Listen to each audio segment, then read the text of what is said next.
Aqui estamos em Mainz, na Alemanha, no ano de 1455. Johannes Gutenberg passou os últimos 10 anos aprimorando uma invenção que adiantou significativamente o movimento da Reforma. A invenção de Gutenberg, uma impressora com tipos móveis, foi chamada de Revolução da História. Um evento que mudou o curso da história.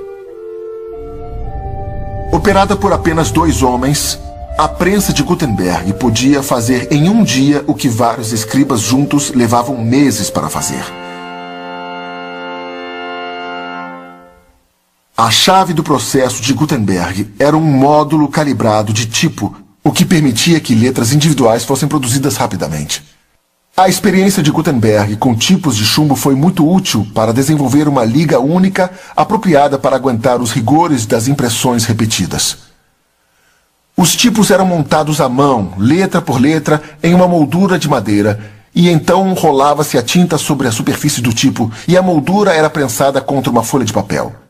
Gutenberg tinha a reputação de ser um fiel devoto. Então, não foi por acidente que o primeiro livro escolhido para ser impresso tenha sido a Bíblia.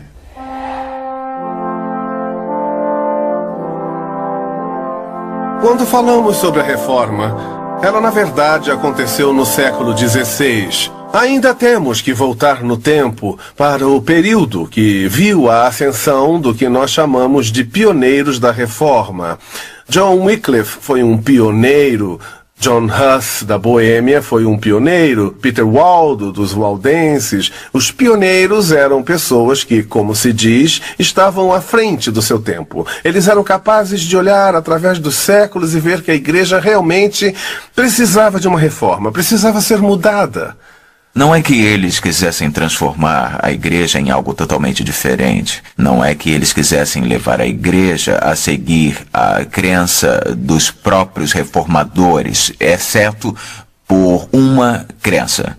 Essa crença era de que a igreja, assim como o povo, se colocassem sob a autoridade da palavra de Deus.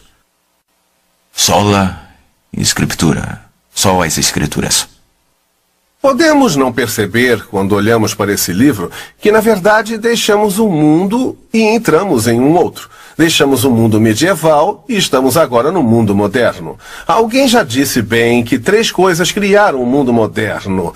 A primeira foi a pólvora, porque permitiu que as pessoas vivessem de maneira diferente e culminou no surgimento das nações fortes. E a segunda foi a bússola, que permitiu que as pessoas navegassem em alto mar e realizassem descobertas. A terceira invenção é o que vemos aqui. É a impressão com tipos móveis. Esta é uma Bíblia de Gutenberg. Está na Vulgata Latina. E, segundo registros, foi o primeiro livro a ser impresso por tipos móveis.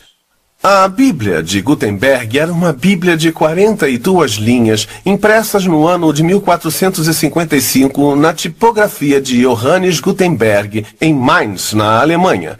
É quase impossível descrever o impacto que a impressão com tipos móveis causou no mundo. Para começar, permitiu que os livros pudessem ser produzidos mais rapidamente, com mais precisão e mais baratos do que se fossem copiados à mão. Antes desse tempo, cada livro era manuscrito. Era escrito à mão. Agora, ele pode ser duplicado muito mais rapidamente. Há 48 Bíblias de Gutenberg completas ou parcialmente existentes hoje. E temos o privilégio de ter esta aqui aberta no livro de Daniel. Impressa com tipos móveis, não só significava que os livros podiam ser disseminados com mais rapidez, mas também as ideias. E as ideias da Reforma são impressas e espalhadas por toda a Europa, onde as pessoas podem ler e compreender. Então, esse livro, apesar de ser uma Vulgata Latina, apesar de estar em uma língua que muitas pessoas não compreendem, forneceu recursos para os tempos da Reforma. A Renascença foi uma época na Europa em que as pessoas começaram a se interessar mais pelas artes, pela literatura, pelo aprendizado. Tendo início no século XIII, houve uma grande noção de que havia muito mais coisas do que já possuíam. Eles não eram mais passivos em relação às autoridades sobre eles, tinham um espírito agressivo, eles queriam aprender. Então, a Igreja Católica tinha as suas tradições, e a liturgia era em latim, que não era muito conhecido pelo povo europeu. Na Alemanha, no caso de Lutero, eles queriam ter as informações por si próprios. Um dos avanços mais significativos em direção à reforma foi o resgate da língua grega. Durante séculos, cópias das escrituras gregas foram guardadas e esquecidas. Agora, chegou a hora para elas ressurgirem. No entanto, os reformadores eram divididos em duas classes. Uma classe era chamada de reformadores doutrinais, que queriam ver a igreja reformada não só do modo em que ela se conduzia, mas no que ensinava também. Eram chamados de reformadores doutrinais. Havia um outro grupo de reformadores, chamados de reformadores morais, e parte deles eram chamados de humanistas. Eram eles que sentiam que os problemas da igreja poderiam ser resolvidos se as pessoas fossem educadas, e para educá-las se voltavam os escritores antigos da Grécia e Roma para aprender com eles, porque essas pessoas também eram educadas. Não tiveram nenhum problema em relação aos textos dos escritores romanos, porque escreviam em latim, mas quando foram estudar os autores gregos, tiveram que aprender a língua grega e aprenderam. E até estabeleceram uma academia na cidade de Florença, chamada Academia Platônica, onde muitos líderes da igreja iam e estudavam a língua grega. Este processo continuou a aumentar e a crescer, e com isso começou a demanda pela Bíblia em língua grega, e aí surge um homem chamado Erasmo que entra em cena.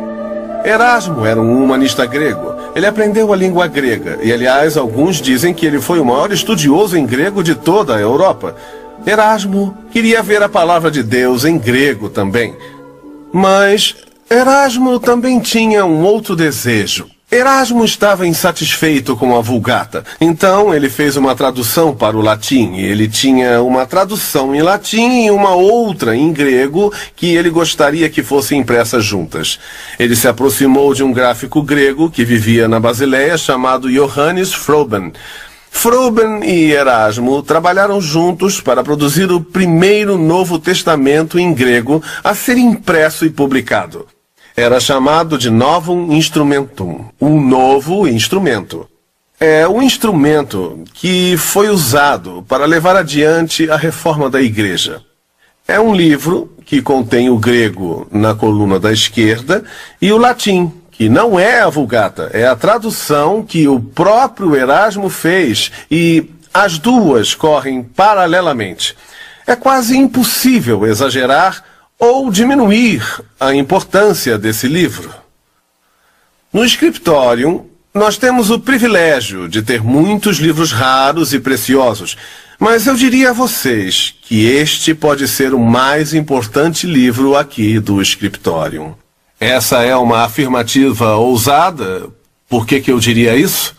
Eu digo isso porque esse é o livro que nos deu a reforma. E nos deu a reforma porque agora os estudiosos das Escrituras não vão consultar uma tradução para os seus ensinamentos. Antes dessa época tinham que estudar a Vulgata latina. Agora podem voltar às fontes originais por conta própria, porque um dos grandes lemas dos humanistas era ad fontes, voltar às fontes. Então agora podemos voltar à fonte do próprio Novo Testamento.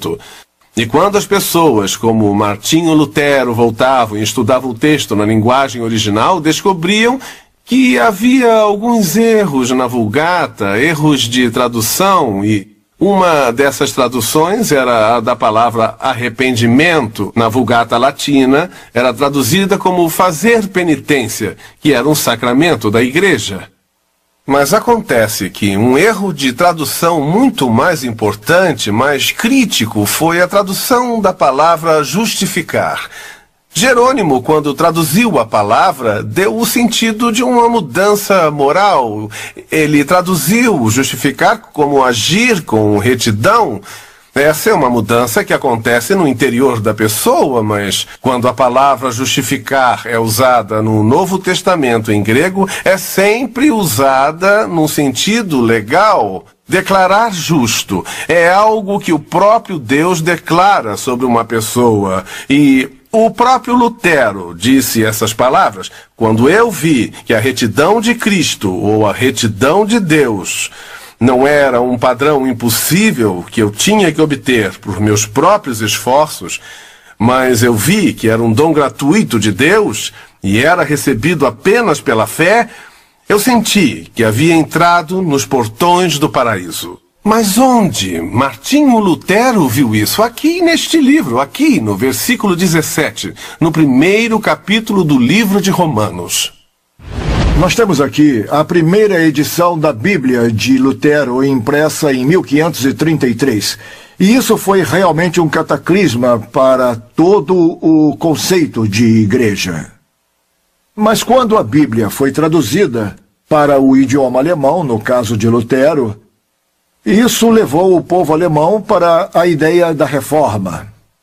Eles começaram a entender que a Bíblia dizia muitas coisas que contradiziam o que a igreja fazia. Então eles começaram a assumir a mesma atitude de Lutero, dizendo: ei, isso tem que mudar, isso não está certo. A Bíblia não diz isso. Então o trabalho de tradução para o vernáculo foi extremamente importante em termos de criar o momento da reforma. É logo após esse grande impacto que vemos Lutero como reformador, no sentido de uma quebra completa da tradição. Essa nunca foi a intenção de Lutero. Como monge da Igreja Católica, ele queria trazer a reforma internamente, queria melhorar o sistema eclesiástico, não mudar o sistema. Mesmo as teses que Martinho Lutero afixou na porta da igreja em Wittenberg não foram exigências de mudanças, eram simplesmente perguntas, para fazer com que os líderes da igreja pensassem sobre o conceito de que as escrituras e somente elas deveriam ser a fonte não só do que acreditamos, mas como vivemos. Quando o povo começou a entender, então houve uma mudança radical e deu início a um sistema totalmente novo em oposição à Igreja Católica. Essa nunca foi a intenção de Martinho Lutero, mas se tornou um efeito lógico em relação ao que ele pensava. Como nós já vimos, a invenção de Johannes Gutenberg teve um papel fundamental na reforma. A Bíblia impressa em alemão de Martinho Lutero e suas 95 teses deram início ao que se tornaria um dos maiores movimentos religiosos da história. Lutero se tornou um exemplo para outros grandes reformadores em toda a Europa.